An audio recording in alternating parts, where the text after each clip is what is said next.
रेखा के पिता दिल्ली में किसी तरह अपने और अपने परिवार का पेट पाल रहे थे। पर एक दिन अरे रमेश, तुम्हारी बेटी के तो समझो भाग्य ही खुल गए। वकील लड़के का रिश्ता आया है। अरे वाह। कब करना चाहते हैं शादी? वो लोग तो जल्द से जल्द ही करेंगे। बाकी शाम को मैंने रेखा को देखने के लिए बुला लिया है। तेरा घर छोटा है तो तुम लोग मेरे घर ही आ जाना। राकेश और उसकी बीवी सारी तैयारी के साथ रोहित और रेखा की शादी कर देते हैं। लेकिन अगले ही दिन देखो रेखा, शादी भले ही हो गई है, लेकिन तुम ये मत सोचना कि मैं किसी जोरू के गुलाम टाइप रहूंगा। रेखा को रोहित की बात अजीब लगती है। मैं ये तो सोच भी नहीं सकती और ना ही चाहती हूँ, लेकिन शादी के अगले ही दिन इस तरह की बात की उम्मीद भी नहीं थी। रोहित रेखा के मुंह से ये बात सुनकर गुस्सा हो जाता है। अरे, काफी जबान भी चला लेती हो। माँ ने सिखाया नहीं कि पति से कैसे बात करते हैं? रेखा अब चुप रहने में ही भलाई समझती है। रेखा, जल्दी से नाश्ता तैयार कर लो। आज पहला दिन है, सारे काम तुम्हें समझा दूंगी। ये नौकरानी है जो तुम्हें बता देगी कि कैसे कैसे क्या करना है। फिर इसकी कल से छुट्टी है। रेखा भी ससुराल में जी जान लगाकर काम करने लगती है। खाली समय मिलता तो पति के वकालत की किताब उठाकर पढ़ने लगती। ये क्या, जब देखो तब पढ़ती रहती है। अच्छा सुन, कल पिता के घर से 20,000 रुपये लेकर आना। मेरे छोटे बेटे की फीस भरनी है।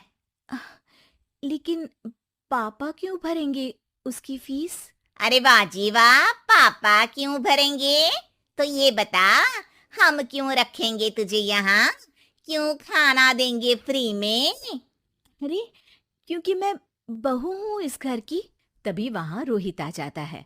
अरे वाह, बड़ी जबान चला रही हो। चुपचाप माँ जो कह रही है वैसा कर, वरना सामान उठा और जा अपनी झोपड़ी में। बेचारी रेखा क्या करती, पिता के घर जाती है, उनको सारा हाल बताती है। पिता भी जैसे तैसे पैसों का इंतजाम कर बेटी को ससुराल के लिए विदा करते हैं। देखा, अब कहाँ से आए पैसे? अरे बहुत माल है तुम लोगों के पास, बस सीधी उंगली से निकालते नहीं।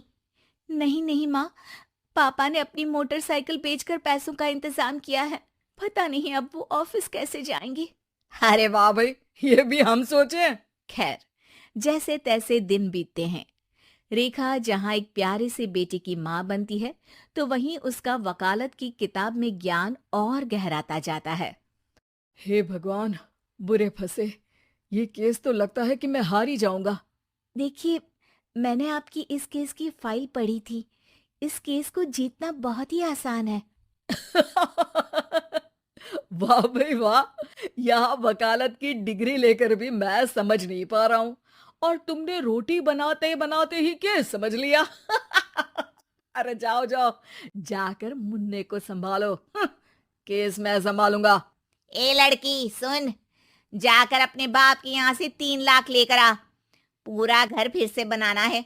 छोटे की शादी करूंगी तो छोटी बहू को कहाँ रखूंगी? पूरा घर तो तूने घेर रखा है। ऐसा मत बोलिए माँ जी। पापा इतना पैसा कहाँ से लाएंगे? अब तो वो रिटायर भी हो गए हैं। हाँ, तभी तो बोल रही हूँ, रिटायरमेंट के पैसे तो मिले होंगे ना। लेकिन वो अगर आपको दे देंगे तो बुढ़ापा कैसे काटेंगे? रोहित रेखा की बात सुनकर गुस्सा हो जाता है। ए सुन, चल अपना सामान उठा, अपना बच्चा उठा और निकल यहाँ से। रेखा के लाख आग्रह के बाद भी रोहित और उसकी सास उसे घर में नहीं रखते। पापा, मैं तलाक चाहती हूँ। बेटा, मेरे पास वकील के पैसे नहीं है। पापा, आप मुझे वकालत करवा दीजिए। अपना केस मैं खुद लड़ूंगी। इस बार रेखा के पिता भी उसे ससुराल ना भेजकर रिटायरमेंट के पैसों से वकालत करवाते हैं। और फिर एक दिन कोर्ट के बाहर, रोहित, आज तुम अपना ही केस हार गए, वो भी उस लड़की से जिसकी तुमने कभी कदर ही नहीं की। रेखा, मुझे माफ कर दो। मैं इतनी बड़ी अमाउंट कहाँ से लाऊंगा? मैं हर महीने पैसे नहीं दे सकता तुमको। पैसे वहीं से लाना जहां से तुम मेरे पापा को लाने के लिए मजबूर करते थे। एक पिता अपनी बेटी की शादी उसकी खुशहाली के लिए करता है, ना कि सारी जिंदगी कर्जदार बनने के लिए। अरे, मेरे ही बेटे की किताब पढ़ पढ़ कर ज्ञान बांट रही हो। वकालत की किताब तो ससुराल में ही पड़ी थी ना।